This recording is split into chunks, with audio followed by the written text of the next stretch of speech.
A paz do Senhor, irmãos.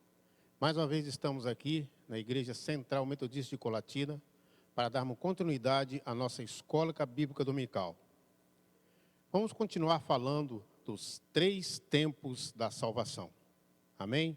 Mas antes, nós vamos orar. Nós te louvamos, ó Senhor, por estarmos aqui nessa hora e agradecemos por tudo que o Senhor tem feito por nós. Sabemos, ó Senhor Deus, que tudo que o Senhor faz para as nossas vidas, Senhor Deus, é para o nosso bem, era para cada vez mais estarmos melhores.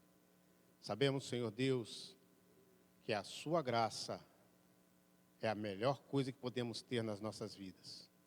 E eu lhe peço nesse momento que seu Santo Espírito possa estar, Senhor Deus, com cada servo, com cada serva, com cada um que está, Senhor Deus, nos vendo e ouvindo nesse estudo, para que hoje seja dia, Senhor Deus, de transformação, de salvação e principalmente, Senhor Deus, de aprendizagem que venha do seu coração ao nosso coração. Nós agradecemos por tudo que o Senhor tem feito por nós, em nome do seu Filho Jesus, agora e eternamente. Amém, amém, amém. No estudo passado, nós vemos que o nosso espírito foi recriado.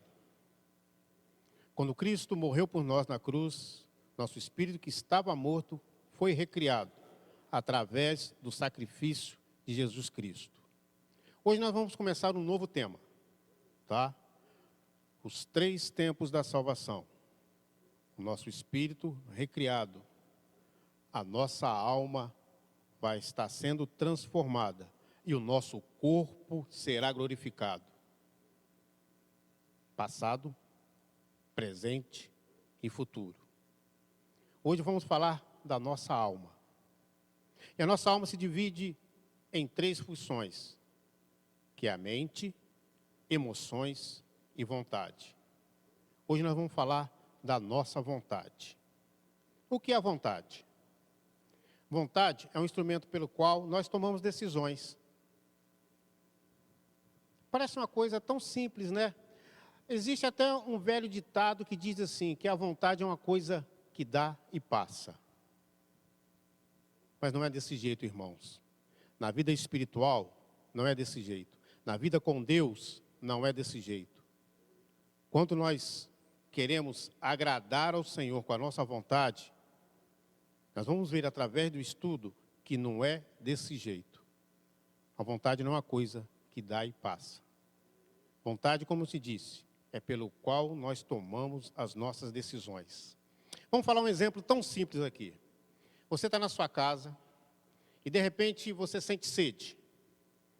Você poderia ir na sua geladeira, pegar aquela água geladinha, tomá-la e matar a sua sede. Mas só que você não está com vontade de tomar água. Você está com vontade de tomar um refrigerante. Aí você sai da sua casa, vai numa lanchonete, num supermercado, num bar perto da sua casa, compra aquele refrigerante e mata a sua sede. Parece uma coisa tão simples de fazer, né? Mas porque geralmente nós queremos fazer a coisa mais difícil e não a coisa mais fácil. Não era tão fácil ir lá na geladeira e tomar uma água gelada do que ir comprar um refrigerante que muitas vezes nos faz mal? É desse jeito que nós fazemos com o nosso Senhor. Muitas vezes, nós deixamos a nossa vontade sobrepor a vontade de Deus. E hoje nós vamos ver, vamos aprender como colocar a nossa vontade em relação à vontade do Senhor. Nós bem sabemos que a nossa vontade é livre. Deus criou o homem com a vontade livre. Quando o Senhor colocou o homem ali no jardim do Éden, Ele não impôs nada ao homem. Nada. Ele não impôs nada, porque isso não faz parte do caráter de Deus. Ele orientou, ele colocou condições, mas Ele não impôs nada ao homem. E por causa de escolhas erradas, de colocar a vontade dele sobre a vontade de Deus, o homem pecou e caiu. Pela rebelião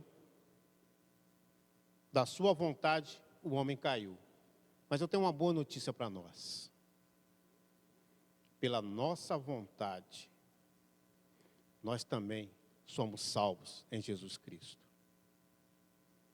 Nós que estamos Jesus Cristo como Salvador e único Senhor, nós temos também direito agora. Nós temos também o dever e o direito de colocar a nossa vontade, que estava caída, destruída, colocar ela conforme o nosso Senhor Jesus Cristo, o nosso Senhor quer. A vontade é uma coisa tão importante que ela vai além das outras duas funções da alma, que é a mente e as emoções. Os meus pensamentos podem estar meio atrapalhados. Os meus sentimentos não podem estar muito certos. Agora, a minha vontade nunca pode estar errada.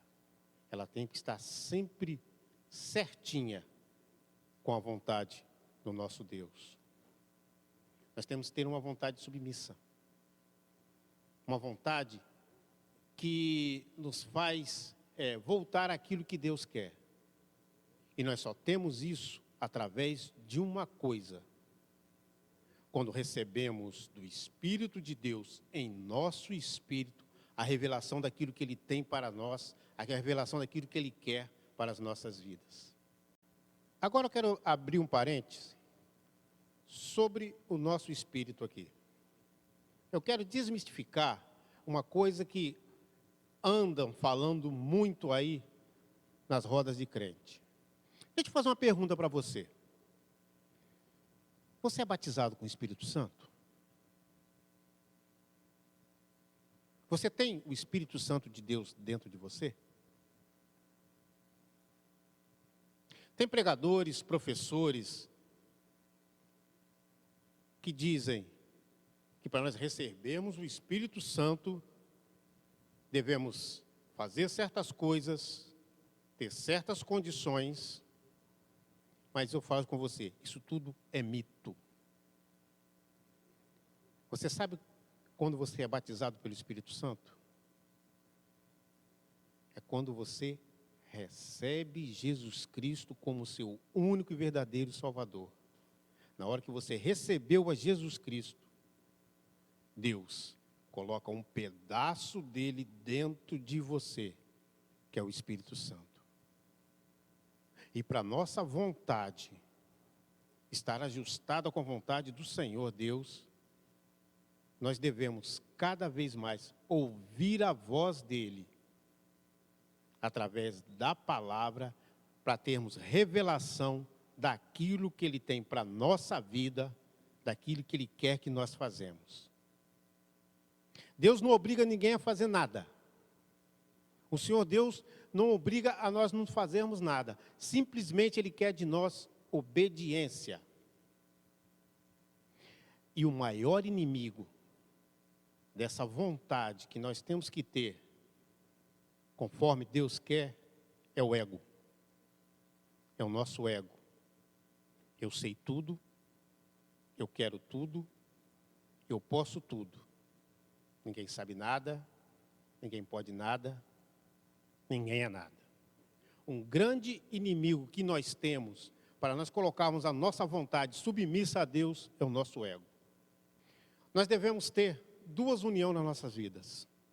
A união de vida, que é a união interna, quando nós recebemos o Espírito Santo de Deus, e a nossa união externa, que é colocarmos a nossa vontade em relação à vontade do Senhor. Irmãos, isso tudo indica ação. Tem muitos crentes que aceitam Jesus Cristo, mas não estão conformes à vontade do Senhor. Principalmente nos dias de hoje, em que a mídia, os costumes, querem ditar as nossas regras.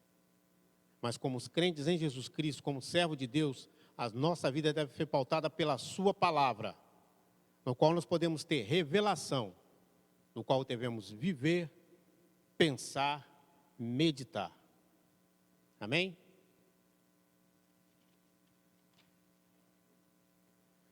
Muitas vezes, Nós temos um grande problema nas nossas vidas.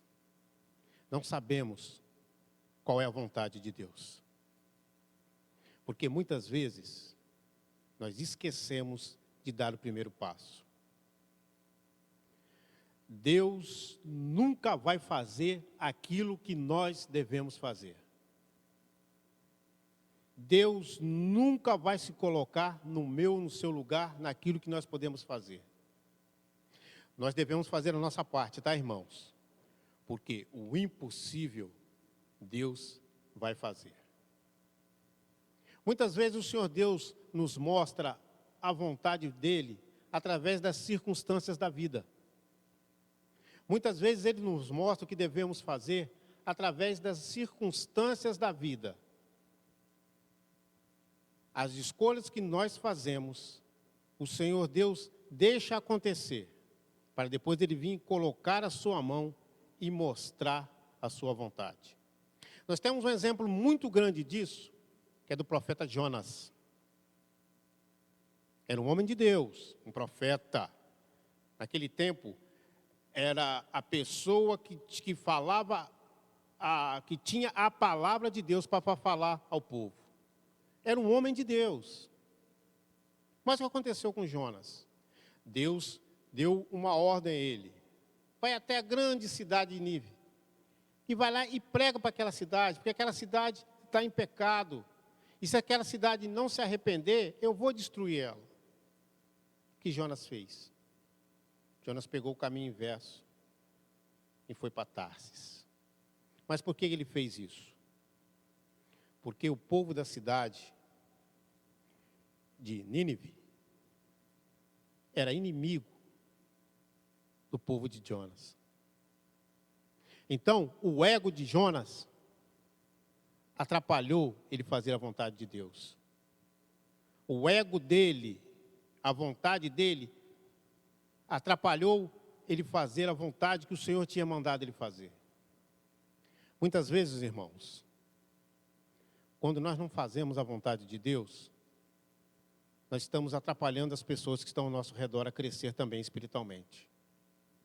Muitas vezes, quando eu estou preso no meu próprio ego, na minha própria vontade, eu não deixo as pessoas que estão do meu lado, aquelas que são importantes a mim, ou aquelas que dependem de mim, a crescer espiritualmente também. Jonas não queria ir para Nínive. Ele queria fazer a sua vontade, queria ir para Tarsus.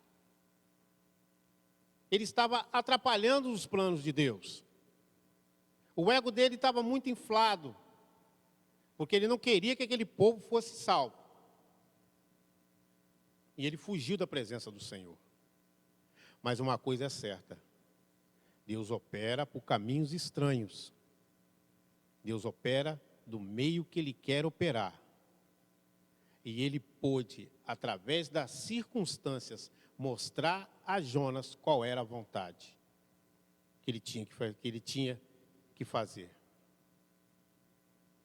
E Jonas ficou 3 dias dentro do ventre de um grande peixe. E se arrependeu daquilo ali. E o Senhor Deus fez o peixe vomitar ele na praia. E ele foi e pregou a grande cidade de Nínive. Só que Jonas ainda, ele se arrependeu naquele momento. Mas seu ego ainda estava muito forte. E quando o povo aceitou a palavra de Jonas e se arrependeu, Jonas ficou triste. O seu ego se inflamou tanto, porque o Senhor Deus ia perdoar aquela cidade, não ia destruir mais aquela cidade, que ele preferiu a morte. Muitas vezes, o nosso ego, aquilo que nós achamos que é certo, nos fazem surdos e mudos diante daquilo que Deus quer. Só que Deus deu uma grande lição a Jonas. Leia o livro de Jonas, e no final você vai ver lá, que Deus falando o seguinte com Jonas: você não se importa com 120 mil pessoas que não sabem nem quem é a mão direita e quem é a mão esquerda, morrerem mais os animais, Deus estava colocando Jonas o que ele preferia. Essas 120 mil pessoas que Deus estava falando eram só as crianças daquela cidade, que era uma grande cidade. Qual a importância aí? Da vontade de Deus ou da vontade de Jonas? E Deus mostrou para Jonas que a vontade dele era bem maior do que o orgulho, do que o ego que Jonas tinha naquele momento. A nossa vontade com Deus passa pela modificação da nossa alma. Irmãos, nós não devemos fazer previsões para o nosso ego. À medida que os nossos hábitos, gostos, desejos e anseios são substituídos pela vontade de Deus, é mais um passo para a nossa santificação. O Senhor Deus quer o melhor para nós. A nossa vontade deve ser submissa a Ele. Santificação é o que Deus espera de nós. E eu de novo falo para você.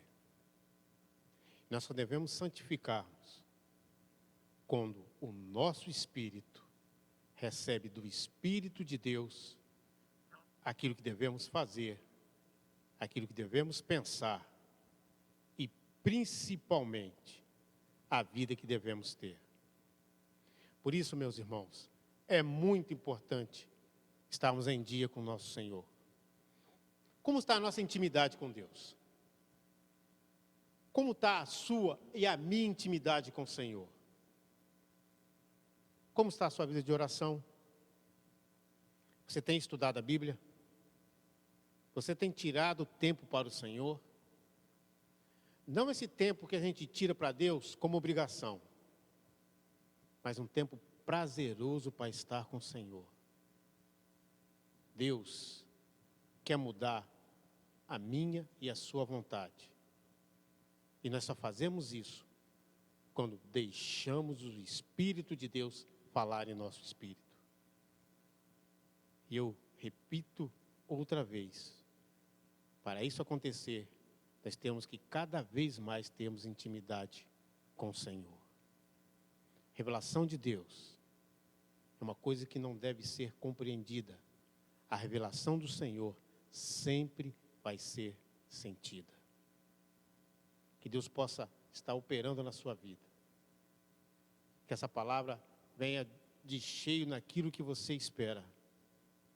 Que possa ser bênção para a sua vida. Semana que vem nós vamos falar da outra função da nossa alma, que é a mente. Onde é o nosso campo de batalha.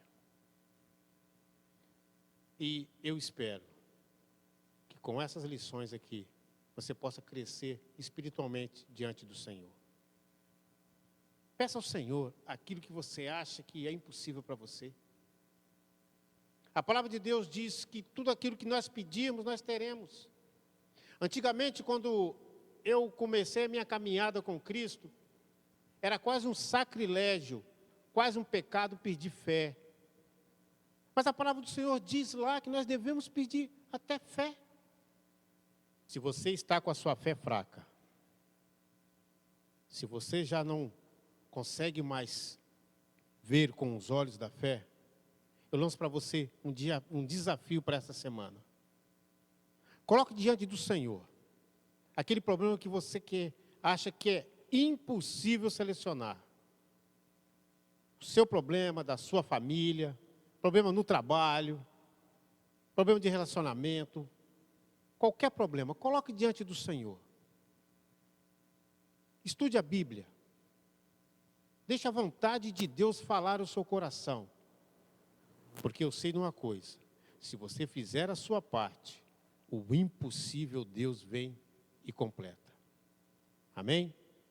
Vamos orar. Mais uma vez, Senhor Deus, nós colocamos as nossas vidas nas suas santas mãos. E lhe pedimos que possamos cada vez mais, ó Senhor, estar com a nossa vontade. Sim, meu Deus. Cada vez mais, ó Senhor Deus, que ela não seja nossa, que ela seja a sua.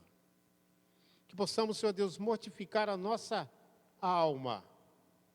mortificar a nossa vontade, que para cada vez mais, Senhor Deus, possamos ter a nossa relação contigo estreita, para que cada vez mais possamos ter a revelação da sua vontade em nossas vidas. Ó Deus, nós sabemos, ó Senhor, que o Senhor nunca ia me obrigar a Jesus Cristo a subir ali na cruz. Ele foi, Senhor Deus, pelo amor que Ele tem a nós. E sim, Pai, para fazer a sua santa vontade.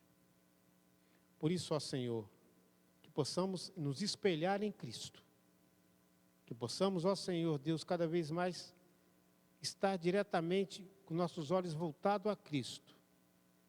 Porque sabemos, ó Senhor, que estamos aqui não, Senhor Deus, para fazer a nossa vontade, sim a sua.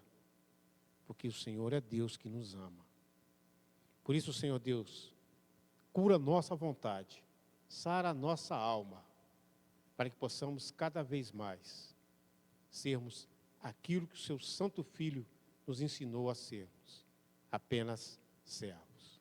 Nós te louvamos e agradecemos, no nome santo de Jesus, agora e para todos sempre. Amém. Coloque em prática, meu irmão. Coloque em prática essas palavras que foram faladas aqui ao seu coração. Tome posse disso. Tome posse de tudo que a palavra do Senhor falar para você, transmitir para você. Tome posse.